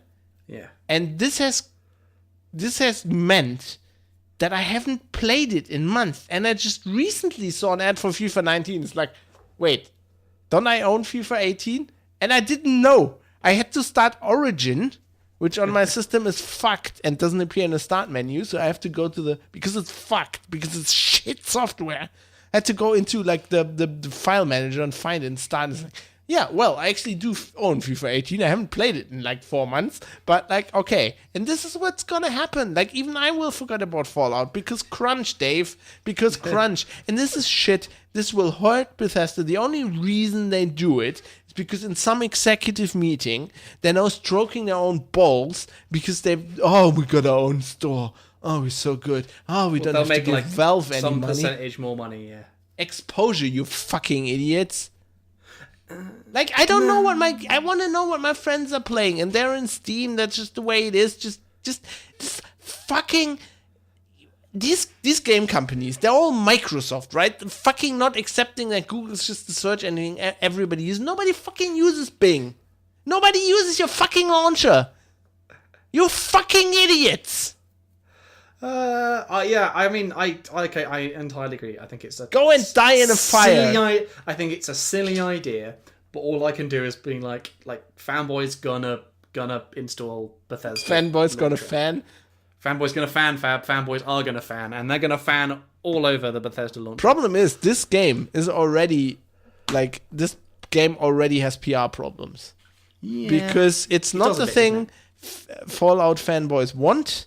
Fallout 4 was not as good as people expected it to be. Because it's Fallout 3 again. I feel like I liked it a lot more than most Fallout fans. Yeah. And I don't. this is just gonna hurt it more, and they will be sorry. They will be sorry in 2 years, right? They'll be like, "Oh, we don't understand why our fucking game didn't sell." Well, this is why. I'm telling you now. I don't know. I think it's the 8th of August, 2018, and I'm telling you, a fuckload of people are gonna play it on consoles, and it's gonna have full spectrum marketing, and it's gonna be on buses, and I don't think it not being on Steam is going to be a tremendous detractor. I think Dave, there's only one way. There's only one way we can fight back against this. That's to play games on Linux. We need to seize the means of games production. Oh no, that sounds awful. I don't want Production to make games, and that sounds distribution. Like a lot of effort. It's a lot of effort to make games. Well, you don't have to. We just need to find somebody who's good at it. Like, and okay. we'll be the party apparatus. We'll be the apparatchiks. We'll just be there to say, like, put it on Steam. Yeah. No, put it on communism launcher. Put it on. Just be like, it's on everything. It's on Steam. It's on Origin. It's on Battle.net. It's on Bethesda. It's everywhere. And then we end up with making like 1% that we'd be like, fuck it. No, there won't be any money anymore. Nah, it'd be terrible. Don't do that. I just turned him off socialism. What? No, because it would be fine. No, because like you'd like Steam would get like 10% of the sale through Steam, and then Blizzard would get like 10% of the sale through Battle.net. Blizzard wouldn't get 10% of the sale through Steam, so like you'd still end up earning the same amount per platform. Okay, I think I was wrong. Mm-hmm. I think I am Stalin in this scenario. And I'm going to say if we control all this, because we seize the means of games production, Steam will be the state games client. Oh, no. It will be red. There'll be queues at the download store. When you open it up, there will be my grinning face on there. Around it, there will be a yellow star and some wheat wreath and a sickle and a hammer. And all games will be free. All games will be... Fab, I've turned you into a socialist, I've won. Praise the fab. Socialism react. This is millennial socialism. We'll just make the games free. Come to us, the games will be free. It's fine. It's fine. Yeah, it'll be fine, everyone. Everything is fine. My bombshell, though, Fab, is that I've left Twitter. What? Yeah. If you go to my Twitter account... Are you kidding me? Nope.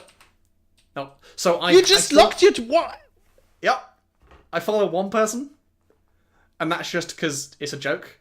Because he keeps talking about people unfollowing him, so I'm like, yeah. You don't have any tweets. I've deleted all my tweets, man. Can you see any images? That's the question. I see a loading spinner. Nothing. Because I have deleted so many things. Twitter is having a hissy fit about what I do and do not have anymore. Okay, I'm going to tweet right now. Yeah. This is an emergency. At Mega Slippers has deleted all of his tweets. At Alpha Char, go over there now and rescue him. Yeah, so hashtag intervention. I did it, and then I got why immediate questions as to whether or not it was like a protest over Alex Jones, and no, it's not. It's how did you get these questions? You're not on Twitter anymore. In the real world. Basically, how am I going to talk to you? What? Okay, so you have my email, you have Discord. Yeah, but you're going to be off WhatsApp, that as well soon. Telegram. Are you turning into a hillbilly? No. What is this? Why, Dave? Dave, the crunch can't possibly that bad. Because it is a hose pipe of misery that. No, it's not. Don't be like fucking Chris Thurston. It's great. Really today sad. I said I'm going to be freelance, and I got like 15 people saying good luck with that. I hope it works out. Yeah, But then there'll be like the next controversy, and then there'll be like people freaking out over trolls, and then it's just Just like ignore that. It's like real life. Just ignore that. What the fuck is wrong? I am ignoring it, Fab. I'm ignoring it. No, you're not ignoring it. You're just like I've ignored it. You're ignoring everything. You're ignoring me now. I can't talk to you anymore. I can't send you links. I can't fucking talk to you anymore. You can send it through all the other. That's the thing, right? So the people that like I interact with, just have the kind of the more meaningful ways of doing that. Like it's not more meaningful though. It is not. It's literally not. It is shit. I feel Discord is more meaningful and personal than Twitter. I don't know. I'm just kind of. But it's like I've not deleted the account. Other people don't get benefit from that. Yeah, but I maybe feel not sad when I like look at it. And I've tried.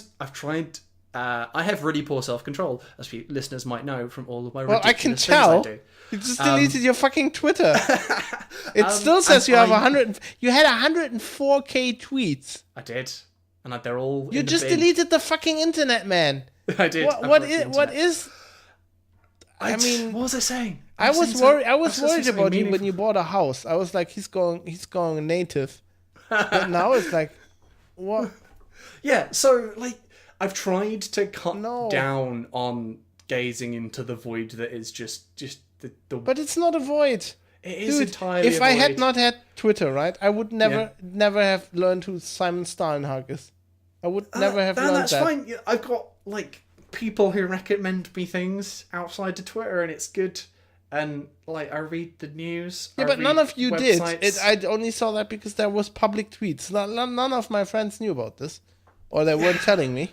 So that's the thing. You found it and you told me about it. There we go. Problem solved. Yeah, but if I hadn't have a Twitter, this doesn't scale, mate. No, but you want a Twitter account. I'm just saying that I don't necessarily want one. The solution does not scale.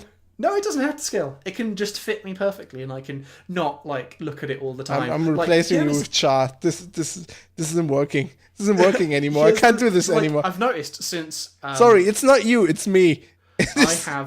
I've removed the app from my phone. And you've been listening to Chris Thurston too much. Well, we did always joke on fucking other podcasts that I was basically Chris Thurston. Yeah, except you're like three times as tall as him.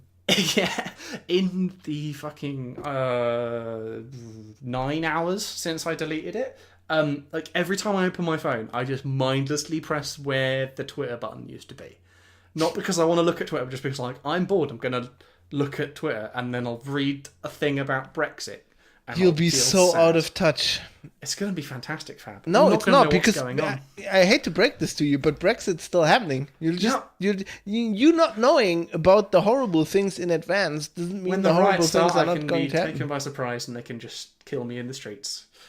That's what's going to happen, mate. Yeah. My God, I don't. Not the worst outcome. Literally, my brain is like, I don't. That's basically the reaction everyone's had so far. I'll be like, Dave, what the fuck? I've gone from peak, like, 5 Twitter accounts to now 0. Is Meta Slipper still around? Nah, so I binned those once. I realised I couldn't. Dave, you can't get feedback for the show anymore. I can, because you can do it on the Discord and you can put it. No, it's Twitter. Twitter is the canonical way for feedback. Charles established this. We had an email this week. Yeah, I don't condone this. This is not good. I can do emails. You used to be down with the program. You used to say this wasn't good. It is not good.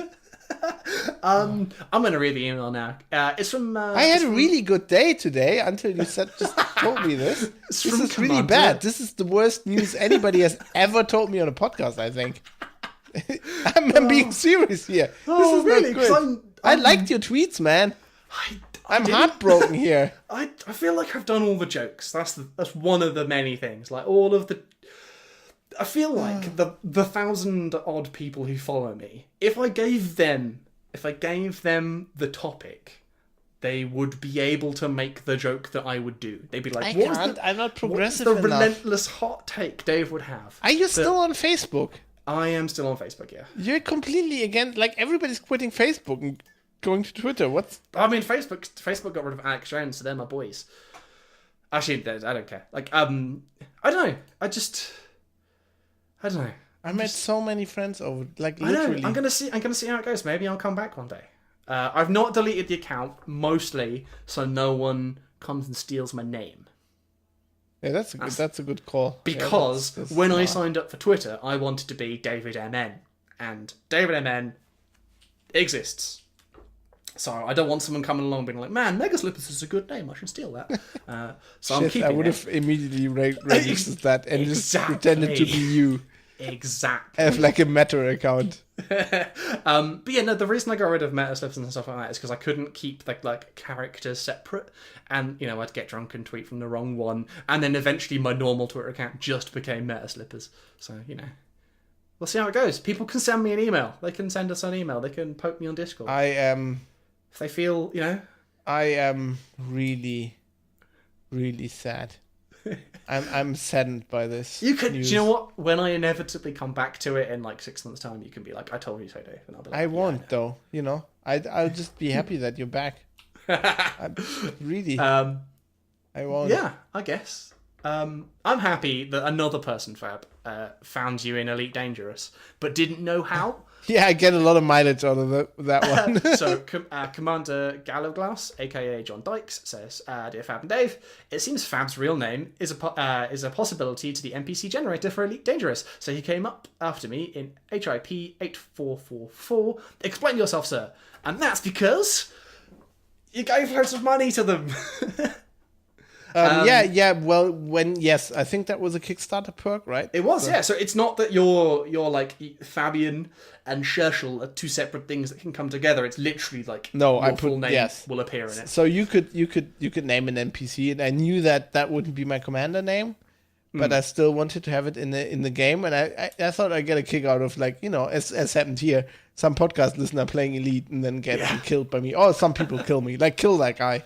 Most often he's a pirate, so just, you get my express permission to fire away, shoot that guy, but don't sue me because I said I killed somebody. It's immoral to kill.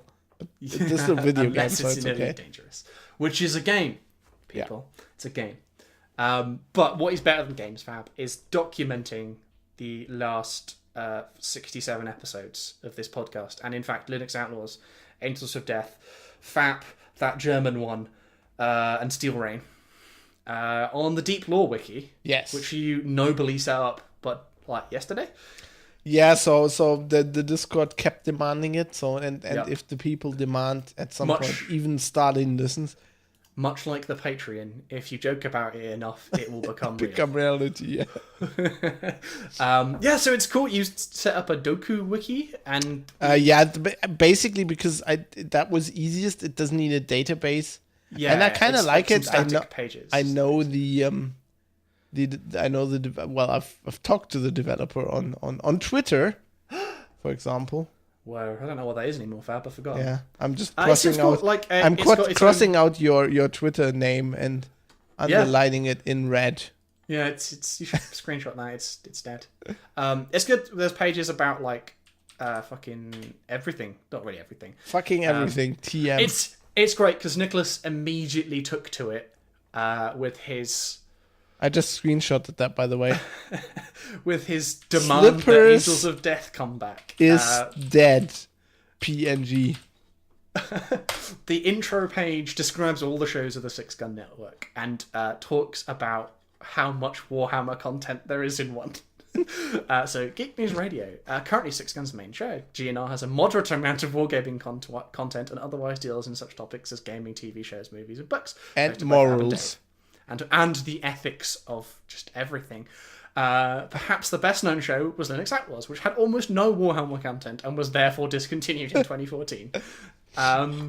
Then Angels of Death. This was the best show by Six Gun or any other podcast network. It consisted almost entirely of Warhammer content and was eventually shut down by the EU because people loved it so much. Sad. So yeah, I got to wake up to that. It's just a lovely thing. That's great. And then you can just sort of expand it. I don't know. I wonder if we're gonna make jokes.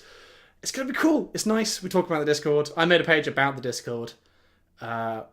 Where I describe it. You can join it by using proprietary software. You have a Strava page. That's good. We do have a Strava page. I got. So this might be it. This might be the new Meta Slippers in that That's the new Twitter. Hot takes on the wiki. Yeah, I can take the piss out of myself by making Wikipedia pages about things that I've done. So the Strava page is Dave got a bike and got addicted to Strava, so I made the 6-gun run slingers. It's like, I don't know, the next meetup, niche hobby I have. The GNR meetup was prophesized on a warm spring night in 1987, and it's always stylized as the meetup. Locations. Various locations for the meetup have been posited.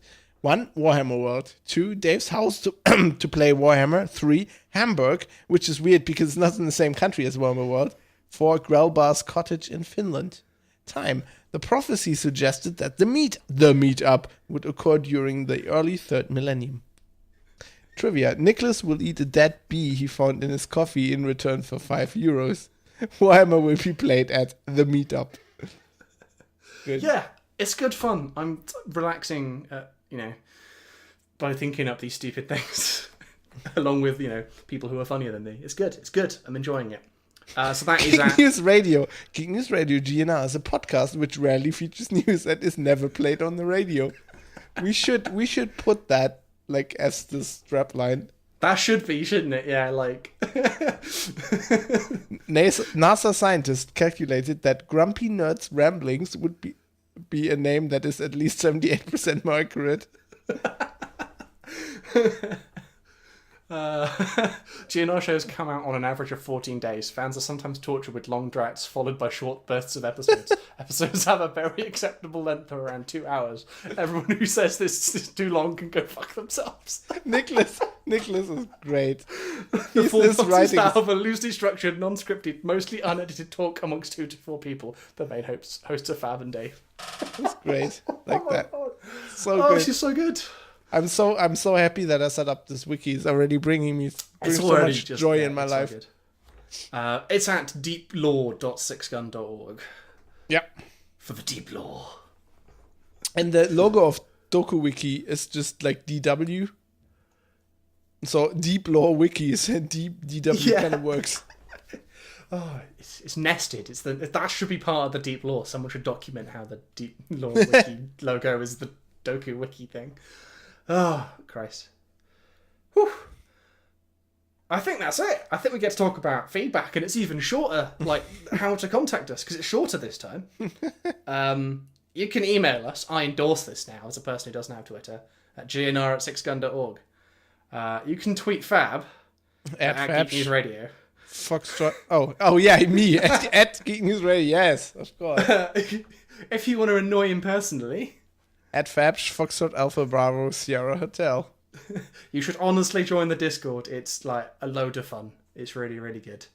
Rip at Mega Slippers. We will never forget. Always in our hearts. There is YouTube where episodes and such are posted along with recordings of stuff. Streams. You also have the Strava thing. If you just go on Strava, search for 6gun, boom.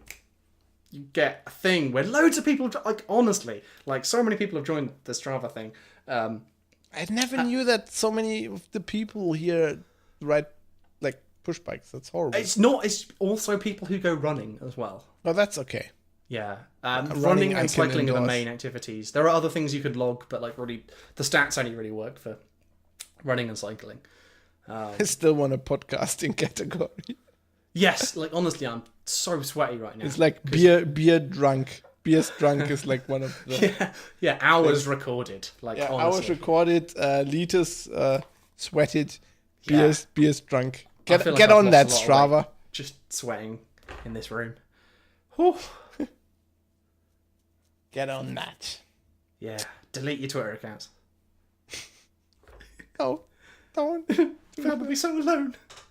I'm really sad now. It'll be okay, Fab. No!